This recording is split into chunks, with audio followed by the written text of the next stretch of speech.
আসসালামু আলাইকুম। আমি সানজিদা আক্তার সুমাইয়ার মৃতদেহের গোসল দিই।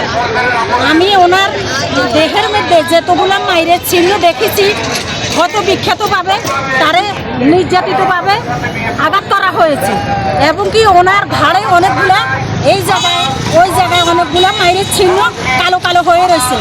একে মনে করেন মার্ডার করা হয়েছে। সে তারা যে বলছে সে আত্মহত্যা করছে, সে আত্মহত্যা করেনি, এটা তাকে খুন করা হয়েছে। আমি একজন মৃত মানুষের ব্যাপারে আমি মিথ্যা কথা বলতে পারি না এবং কি বলা যায়ও না, কারণ সবাই মৃত্যু স্বাদ গ্রহণ করতে হবে। তো আমি এটাই অনুরোধ করি যে আমরা খুনিগুলার বিচার চাই।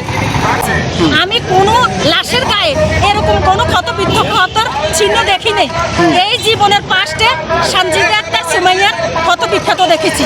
অনেকগুলো মায়ের চিহ্ন, ওর শরীরে অনেকগুলো আঘাত করা হয়েছে।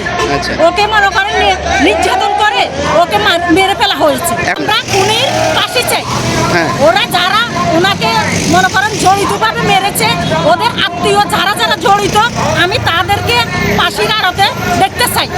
আমরা যতটুকু শুনেছি দেখেছি সানজিদার গায়ে আঘাতের চিহ্ন আছে, সানজিদার গলায় আঘাতের চিহ্ন আছে। আমরা প্রশাসনের দৃষ্টি আকর্ষণ করব, আমরা সুস্থ তদন্ত করে তার বিচার চাই এবং যারা এই হত্যার সাথে জড়িত তাদেরকে ফাঁসির কাজটা ঝুলাতে হবে।